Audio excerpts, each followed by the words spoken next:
그럼 지금부터 제가 맡은 부분인 그린 뉴딜과 적용의 해법에 대해서 말씀드리도록 하겠습니다.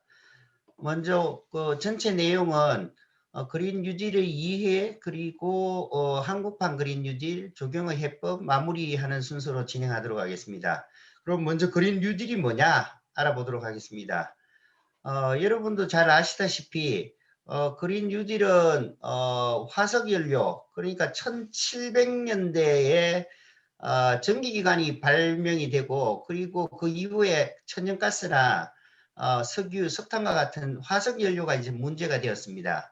그 이후에 1992년에 기후변화에 관한 그 유엔 기본 협약이 발효가 되는데 그때부터 이제 인류가 그 화석연료 사용으로 인해서 기후가 계속 그 온도가 상승하고 있다라는 것을 인지하게 되었습니다. 그 이후 97년에는 기후변화 협약을 수정하니 교토의정서가 나오고 그리고 5년 전, 5년이죠. 한 6년 됐네요. 파리 협정이 발효되면서 국제법으로서의 효력을 가지게 되었습니다. 그래서 산업화 이전 대비 2도 이하로 유지한다. 더 나아가서 1.5도 이하로 제한한다라는 내용을 담고 있습니다. 그러면 이런 배경을 바탕으로 해서 그린 뉴딜이 어떻게 진행되었나를 살펴보면은 그린 뉴딜이라는 단어가 나온 것은 2007년에 영국에 있는 경제 환경 에너지 전문가들이 모여서 그린 뉴딜 그룹이라는 것을 만들었습니다. 그리고 대중화된 것은 2007년에 토마스 프리드만이라는 미국 학자가 뉴욕 타임스 사설과 그리고 코드 그린이라는 데서 이제 대중화가 되었다고 합니다. 그리고 또 우리나라에서는 잘 알고 계시는 저탄소 녹색 성장이라고 2008년도에 MB 정부가 들어오면서 정책 사업들을 이제 시작을 했었습니다. 그래서 현재까지도 녹색성장위원회가 있고 그리고 글로벌 그린 그로스 인스티튜트라는 개도국 34개국을 주도하는 우리나라 중심의 민간 기구도 지금 운영을 하고 있습니다. 그리고 2009년에는 UNEP에서 글로벌 그린 뉴딜 이니시티브를 발표를 해서 일자리 창출과 기후변화 억제에 관련된 부분들을 이야기를 했습니다. 그리고 특히 작년에는 IPCC에서 1.5도 특별 보고서를 출판하면서 그린 뉴딜이 급부상하게 되었습니다. 그리고 잘 아시다시피 작년에 코로나19가 이제 대유행하면서 경제 위기가 닥쳤습니다. 그래서 거기에 대한 대응책으로서 그린 뉴딜이 급부상하게 되었습니다. 자, 그럼 그린 뉴딜은 뭐냐? 그린이라는 것은 환경을 뜻하고 있습니다. 특히 이제 저탄소 사회를 지향을 하고 뉴딜은 잘 아시겠습니다만 1930년대 대공황 시절에 이제 루스벨트 대통령이 경기 부양책으로 이제 내놓은 정책이었습니다. 특히 정부 재정 투자로 인해서 구조 전환을 추구하고 있다라는 것을 핵심으로 보면 될 것 같습니다. 그래서 핵심 전략으로는 그린 뉴딜에서 기후변화 대응, 신산업 육성, 녹색 일자리 창출과 같은 전략들을 가지고 있습니다. 다음은 세계 주요국의 동향을 보면은 미국이나 EU, 유럽, 독일이나 영국에서 작년에 19년 그리고 20년에 거쳐서 그린 뉴딜을 정부 정책으로 채택하고 있습니다. 그리고 중국과 일본, 인도 같은 동양권에서는 그린 뉴딜이라는 단어보다는 중국에서는 신인프라 정책, 그리고 일본에서는 녹색 성장 전략이라는 정책들을 2020년에 이제 12월에 이제 발표를 했습니다. 그리고 인도에서는 아직까지 뚜렷한 대응책을 내놓지 않으나 지금 준비하고 있는 것으로 나타나고 있습니다. 다음은 한국판 뉴딜에 대해서 말씀드리겠습니다. 한국판 뉴딜은 2000년 7월 여름에 이제 발표가 됐습니다. 특히 앞에서 이야기했던 코로나 사태로 인해서 우리나라가 어떻게 경기 부양책을 쓸 것이냐라는 내용들을 중점적으로 했었는데 특히 앞으로 코로나19 사회에서는 비대면 수요가 많이 증가를 하고 그리고 저탄소 친환경 경제로 이제 전환을 해야 될 것 같다. 그리고 그 경제 사회 구조 대전환과 시장 노동 시장이 재편이 되어서 양극화가 심화되는 요인들을 해소해야 된다라는 것을 중점을 하고 있습니다. 그래서 한국에서는 세 가지 그 한국판 뉴딜 정책을 내놨습니다. 디지털, 그린, 그리고 안정망 강화라는 세 개의 그 방향성과 10개의 10대 대표 과제들을 이제 발표를 했습니다. 그래서 특히 이제 한국판 뉴딜에서 보면은 세 가지 이제 방향성을 가지고 있는데, 특히 우리가 관심 있게 볼 부분들이 도시 생활 인프라 녹색 전환에 관한 이 부분입니다. 그래서 녹색 인프라, 도시 생활 인프라 녹색 전환에 있어서는 다음과 같은 세 개의 그 방향성을 가지고 있는데, 특히 우리가 관심을 가지고 볼 수 있는 부분이 국토도시의 녹색 생태계 회복에서 스마트 그린 도시라든지 도시숲, 생태계 보건 등과 같은 그 사업들에 대해서 관심을 가지면 될 것 같습니다. 특히 눈여겨볼 부분들은 스마트 그린 도시에 관한 부분입니다. 스마트 그린 도시는 그동안 뭐 유비쿼터스 도시, 뭐 스마트 도시 등과 같은 그 도시 이론들이 많았었는데, 거기에 이제 뉴딜, 그린 뉴딜과 관련해서 스마트 그린 도시 개념이 나오는 것 같습니다. 그래서 회복력, 저배출 등과 같은 4개의 방향성을 가지고 있습니다.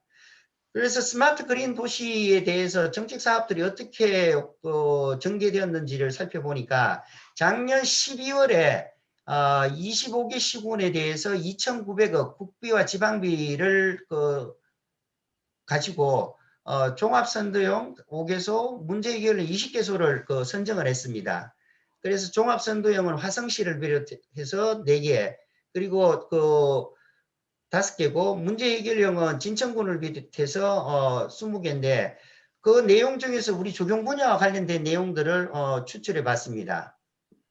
특히 이 사업은 정부에서 주도하는 사업이지만은 결국은 시행은 지방정부에서 해결해야 되는 부분이 있기 때문에 중앙정부와 지방정부의 원활한 연계가 필요하다라는 것을 눈여겨볼 필요가 있을 것 같습니다. 자, 다음은 적용의 해법에 대해서 말씀드리겠습니다. 그린 뉴딜에서 앞에 살펴본 그린 뉴딜로 봤을 때 적용 분야에서 어떤 접근 태도를 가지고 있어야 될까를 살펴보면은, 먼저 패러다임과 문제에 대한 인식, 그리고 정부 정책의 이해력을 더 높여야 된다. 그리고 특히 융합적 사고로의 전환이 필요한 시기가 되었다라는 것을 말씀드릴 수 있겠습니다. 먼저 이런 상황들을 우리 분야에서 인지하려면은, 우리 대한민국이 지금 어떤 상황에 처해 있는지 살펴보았습니다. 사회, 경제, 문화, 환경 부분에서 어떤 성과와 어떤 문제점들을 가지고 있는지 파악해 봤습니다. 그래서 그린 뉴딜과 적용 정책에서의 방향성에 대해서는 정책과 국민공감, 경제, 기술이라는 4개의 꼭지에서 현황과 문제, 방향 설정을 해봤습니다. 여기에서 이 내용을 기반으로 해서 제가 드리고 싶은 부분은 적용 분야에서의 스마트화, 그리고 그린 인프라에 관련된 부분, 그리고 일자리 관련된 부분, 이 3개의 부분들이 적용 분야에서 접근해야 될 필요성이 있겠다라는 생각을 했습니다. 그래서 먼저 말씀드리는 부분은 그린 인프라에 관련된 부분입니다. 특히 이제 기후 변화로 인해서 계속해서 이상기후 라고 이야기하는 뉴노멀, 새로운 정상들이 계속 나타나고 있습니다. 우리 사회는 끊임없이 이런 현상들이 적응을 또 해 나가야 될 필요성이 있을 것 같습니다. 그리고 두 번째로는 코로나 시대로 인해서 이제 도시의 패러다임이 이제 많이 바뀌어야 될 것 같다. 특히 이제 면역력을 얼마나 높여주는 도시가 앞으로 코로나와 유사한 또 다른 대유행이 왔을 때 우리가 국민들이 건강을 담보로 해서 좋은 도시를 만들 수 있을까라는 생각들을 해봤습니다. 세 번째는 또 기후변화로 인해서 폭염도시가 계속해서 나올 것 같습니다. 우리가 흔히 이야기하는 도시 열습 현상인데, 그러니까 도심 열성 현상이나 뭐 이런 현상들은 좀 말이 좀 어렵다라는 느낌이 들었습니다. 특히 국민들 그리고 또 정책을 또 결정하는 사람들 입장에서는 이런 단어들이 좀 더 와닿는 단어, 그 건강과 관련된 단어들을 추출을 해서 전달해 주는 게 좋을 것 같습니다. 그리고 뭐 무엇보다 중요한 미세먼지 도시. 다음은 이제 스마트 기술과의 그 융합에 관련돼서 그 방향성을 말씀드리겠습니다. 중국에서는 세계 최초로 AI 공원을 만들었다고 합니다. 2018년도에 만들어서 공원에 적용하고 있어서 우리 분야에서도 눈여겨볼 필요성이 있겠다라는 생각이 듭니다. 그리고 또 춘천에서는 AR 동물원을 또 만들기도 하고 대구에서는 국제보상공원에서 IoTC 파크라는 스마트 기술을 접목한 공원들이 속속 등장하고 있는 것 같습니다. 그리고 특히 이제 그 비아여행과 같은 분야 전체에 거쳐서 유지관리까지 효용성과 친환경성을 할 수 있는 기술들을 또 접목할 필요성이 있고 또 관리 부분에서도 뉴욕에서는 가로수 지도를 만들어서 효과적인 관리들을 하고 있다고 합니다. 다음은 일자리 창출에 관련된 부분입니다. 먼저 일자리 창출 관련해서는 미국에서 민간 협력형 그 공원 관리를 눈여겨볼 필요성이 있을 것 같습니다. 센트럴 파크나 브라이언 파크나 그 하이라인에서의 그 민간 협력형 공원 관리 방식, 그리고 일본에서는 민간 사업자가 이제 참여를 할 수 있는 제도적인 장치들을 많이 마련하고 있습니다.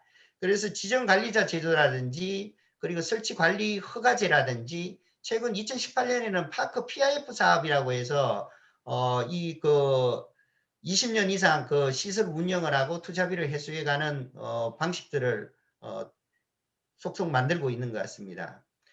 그래서 특히 일자리 창출에서는 현재 우리나라에서는 한 16,000개 정도의 도시공원이 있는데 이 관리 방식들을 민간이나 공기업 그리고 시민단체에 위탁하는 위탁관리 방식으로 전환을 한다면은 많은 일자리들이 만들어질 수 있겠다라는 생각이 들고, 그리고